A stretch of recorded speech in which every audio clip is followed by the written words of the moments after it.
ዘመን ሊጠፋ ሲል አንዱ ምልክቱ መምህር መብዛት። መምህር በቃ ይበዛል። አሁን አደራችሁ በሞቴ እንዳትቀየሙ። ሰንበት ተማሪው ራሱን የቻለ መምህር ነው። ምን ማለት መሰላችሁ? አዎ መምህር ሁኑ፣ ጥሩ ነው፣ ደስ ይለኛል፣ ሁኑ። ግን መምህር ልሁን እንደው በቃ መምህር ሁሉም መጽሐፍ ቅዱስን ያነብና መጽሐፍ ቅዱስ ላይ ግን እንዲህ ነው። ደግሞ በጣም አንድ የሚያሳዝነኝ ነገር ልንገራችሁ። ቆይ እገሌ እንደዚህ የሚያደርጉ ሰዎች ስህተት ናቸው ተብሎ ከቤተ ክርስቲያን መምህራን ሲነገር፣ ያኛው ደግሞ የለም እንደዚህ ነው ብሎ ሲነገር ማንን እንመን ይላል ህዝቡ። መጀመሪያ መምህሮቻችሁን ለዩ። መምህር ለዩና መምህራንን አታጥፉ። መምህር ማለት ቤተ ክርስቲያን ሰፍራ ቆጥራ የሰጠችው ሰው ነው። መጽሐፍ ቅዱስ አንግቶ ክላሽ ተሸክማ ሄደች አህያውን ወታደር ትባላለች?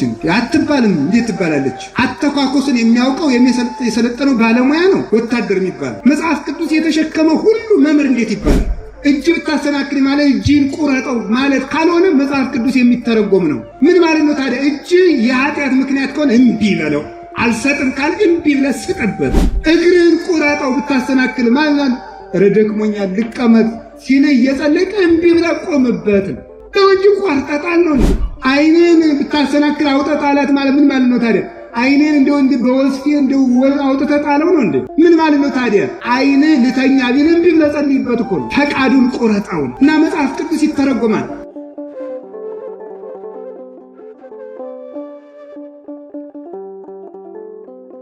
ነፍሳችሁን የሚጎዳ ሥራ አትስሩባት ነው። የእግዚአብሔር ሀገሩ ልብ ነው። እስኪ በሞት ይበሉ አንድ ጊዜ። የእግዚአብሔር ሀገሩ ወዴት ነው? እናንተ የሚመስላችሁ የእግዚአብሔር ሀገሩ ገዳም ብቻ ነው የሚመስላችኋል? እስቲ 3 ቀን አንድ ገዳም ደርሼ ልምጣና እንዲሁ እረፍት ባገኝ መልካም ነው። ሂዱ፣ ጥሩ ነው፣ ታርፋላችሁ። ቁም ነገሩ ግን የመጀመሪያው እግዚአብሔር ሀገሩ ልብ ነው። ዘሰማይ ወምድር ዘያገምሮ ልብሳ ይላል። ተመልከቱ። ዘቁ በንጽ ይኩን ማይደሮል። ሰማይና ምድር የማይችለውን እግዚአብሔር በንጽህና የተጠበቀ ልብ ሀገሩ ይሆነዋል ይላል። ለንጹህ እግዚአብሔር ለንጹህ እግዚአብሔር ሀገሩ ልብ ነው። ልቡን ከቂም ያነጻ ሰው የእግዚአብሔር ሀገር ይሆናል። ስለዚህ ነፍሳችሁን አትበድሏት። ነፍስ የምትፈልገው መዘመር ነው። አትስፈንባት፣ አትውጋት እባክህን። ህሊናችሁ እኮ እረፍት የሌለው ስልክ ደውላችሁ አታርፉም። እንደው ሰሞኑን ተጨናንቄያለሁ ምን ላድርግ ብላችሁ ስለደውላችሁ አታርፉም። የምታርፉት ነፍሳችሁን ባለመበደል ነው። ነፍሳችሁን አትበድሏት። እየዘፈናችሁ እየሰከራችሁ ለምን የምትበድሏት? ስለ ሰው ክፋት እያወራን ተንኮለኞች ሊሆን ለምን በድለዋል? ነፍሳችሁን በገዛቻችሁ አታጥፏት። ነፍሰ ገዳይ ማለት የገዛ ነፍሱን የሚገልሰው ነው። ጸልይልኝ ያለች ተኝታ ታድራለች። ጾምልኝ ያለች እየበላ አትበድላት እባክህን። ነፍሳችን ከመበደል ይሰውረን። መንፈስን አታጥፉ። ነፍሳችንን ስለገደልናት ስጋችንን የሚገሉት በዙ። እየገደሉንም ነው። ስጋችሁን የሚገሉትን አትፍሩ ብሎ ነበር ጌታ። አዎ ነፍሳችን ጤና ብትሆን አንፈራም ነበር። ግን ነፍሳችን ጤንነት ስለሌላ ስጋችንን የሚገሉትን እንፈራለን። ስጋችን የሚገሉት የሚርቁት ከገደሉንም ሞታችን የሚጠቅመን ነፍስ በጤንነቷ አይኖረች እንደሆነ ነው። ይህን ያደረገነው ነፍሱን ያላጠፋ ይባላል። በመጨረሻ ሁለቱ የቀሩኝ አንደኛው መምህሩን አታጥፉ ነው። እስኪ መምህርን አታጥፉ በሉ። መምህር መንፈስ ይባላል። መምህር መንፈስ ይባላል። መምህርን አታጥፉ ምን ማለት ነው? አሁን በዚህ ዘመን ሊጠፋ ሲል አንዱ ምልክቱ መምህር መብዛት ነው። መምህር በቃ ይበዛል። አሁን አደራችሁ በሞቴ እንዳትቀየሙ። ሰንበት ተማሪው ራሱን የቻለ መምህር ነው። ምን ማለት መሰላችሁ? አዎ መምህር ሁኑ፣ ጥሩ ነው፣ ደስ ይለኛል፣ ሁኑ። ግን መምህር ልሁን እንደው በቃ መምህር ሁሉም መጽሐፍ ቅዱስን ያነብና መጽሐፍ ቅዱስ ላይ ግን እንዲህ ይላል። ደግሞ በጣም አንድ የሚያሳዝነኝ ነገር ልንገራችሁ።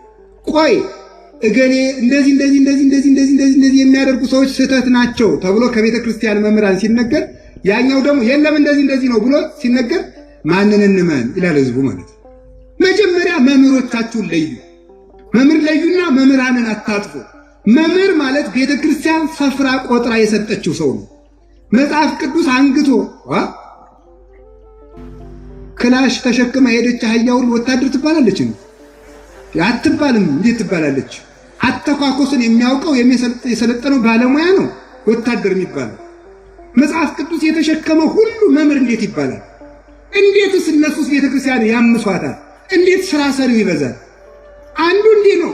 እኛ ዘመኑን አትመኑ፣ ይሄ ዘመን አትበሉ፣ ይሄ ዘመን በዚህ ቀጥሎ እንዲሆናል የሚል አትመኑ፣ ተረጋግታችሁ እግዚአብሔርን አምልኩ ስንል ያኛው ይመጣና ደግሞ የለም በግንቦት ባህር ዳር እንትን ተጠንቀቁ ይላል። ብድግ ብሎ ማለት ማንን እንመን ይላል። መምህራን አታምኑም እንዴ?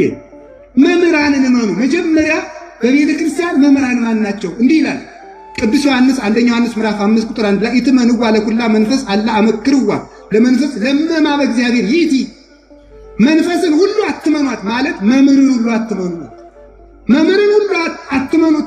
መምህሪቱ ከእግዚአብሔር እንደሆነች መርምሯት እንጂ መንፈስ ነው የሚለው። መንፈሱ ከእግዚአብሔር እንደሆነ ማለት ይህ ሰው ከእግዚአብሔር ነው ወይ ብላችሁ መምሩት ምን ማለት ነው? የእግዚአብሔር የሆነ መምህር ምልክቱ ምንድን ነው ይላል?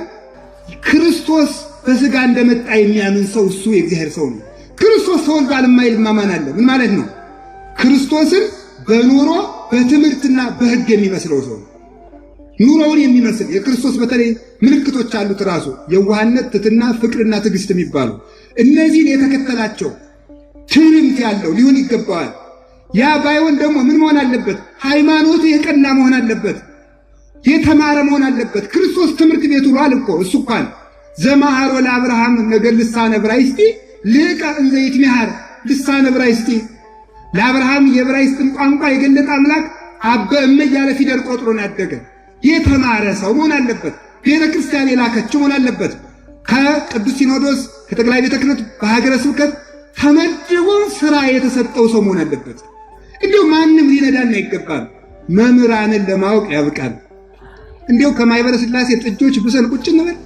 የማኅበረ ሥላሴ ጥጆች አሉ። ሁልጊዜ የምናገራቸው እዚህ ማኅበረ ሥላሴ የሚባል ገዳም አለና ጥጆቹ እኔ እንኳን እዚህ አልኖርኩም፣ በታሪክ የሰማሁት ነው። ጥጆቹ ሲጨበጨብላቸው ነው የሚጠቡ። ወደ 4000 ላሞች አሉ። ሲጨበጨብላቸው ይጠባሉ። እረኞቹ ይበቃቸዋል ብለው ሲያስቡ ይህ የሚገርመኝ 4000 ጥጃ ተልቆ ካለ እናቱ ጡት ሌላ ይጠባ። 4000 ላም ለይቶ መጥባት እንዴት ከባድ ነው እናንተ! ለእነዚያ ጥጆች ያለ አይምሮ ጠፍቶን እኛ ያገኘነውን ጡት ሁሉ መጥባት፣ እዚያ በኋላ መሞት። ወይ ልጅ አይሉን ወይ ዝንጀሮ አይሉን። ልክና መልክ የሌለንን እየጠፋን ካለ ነው የእናታችን ያልሆነውን ጡት ስለምንጠባኮ ነው። ሂደው ጠብ በቃችሁ ሲላቸው ደግሞ ሲያጨበጭብላቸው ይተዋሉ ጥጆቹ። በቃ ስንላችሁ ተውት፣ ቀጥሉ ስንላችሁ ቀጥሉ። የቤተ ክርስቲያንን መምህራንን አታጥፉ። መምህር ከመግፋት ይሰውረን እግዚአብሔር። ከቃሉ ጋር ናችሁ? የመጨረሻ ትርጓሜን አታጥፉ። መንፈስ ማለት ትርጓሜ ማለት ነው። እስኪ በሉ መንፈስ በሉ። ምን ማለት ነው? ትርጓሜ ማለት ትርጓሜ ነው መንፈስ ማለት። እንዲህ ይላል ቅዱስ ጳውሎስ ሁለተኛ ቆሮንቶስ ምዕራፍ 3 ቁጥር 6 ላይ እንዲህ ብሎ ይናገራል። እስመ ንባብ ይቀትል ወመንፈስ ያህዩ ይላል። ንባብ ይገላል መንፈስ ያድናል ይላል። በሉ በሞት ያን ጊዜ ንባብ ይገላል በሉ። መንፈስ ያድናል። ንባብ ይገላል መንፈስ ያድናል። ጨምሩ። ንባብ ይገላል መንፈስ ምን ይላል? በዚህ አንቀጽ መንፈስ የተባለ ምንድነው? ትርጓሜ በሉ። ትርጓሜ በሉ እንጂ የሀገራችን እንኳን መጽሐፍ ቅዱሱ አማርኛው እንኳን ትርጉም አለው። እስኪ አንድ ጊዜ አልሙት በሉ። ስንት ትርጉም አለው? እኔው ልናገረው እናንተን እየሰማው ጊዜ ከሚያልቅብኝ። አልሙት ልማቱን አልሙት ይሆናል። ሁለተኛ ደግሞ አልሙት አጥፉት ተብሎ የሚተረጎም መብራቱን አልማው ካለ ገጠር ገበሬ አጥፋው ማለቱ ነው። ስለዚህ አልሙት ሲል አጥፉት ተብሎ ይተረጎማል ማለት ነው። ከዚያ በኋላ ምን ይሆናል ደግሞ? ዱቄቱን አልሙት ይሆናል ደግሞ አድቅቁት ተብሎ ሲተረጎም ማለት ነው። ከዚያ ዓላማውን አልሙት ይሆናል ደግሞ አንደኛው ትርጉሙ ደግሞ ቅድም መምህሩ የጠቀሱት ደግሞ እኔ ሞት አልሙት ይሆናል። አልሙት አይ የኢትዮጵያ እኮ ገበሬው ሁሉ መጽሐፍ ቅዱሳዊ ነው፣ ጠንቅቆ የሚናገር ነው። ውጣልኝ እንኳን አይልም። አለዝቦ ባትክን አሳየኝ ነው የሚል። ባትክን አሳየኝ ሲል እግር ተገልጦ አይደለም የሚሰጠው፣ ውጣልኝ ማለት ነው። ጠባይን አሳምረ መውጣት ማለት ነው። ስለዚህ ሁሉም ነገር መስመር ይዞ የሚነገር ነው። ሁሉም ነገር ልክ አለው።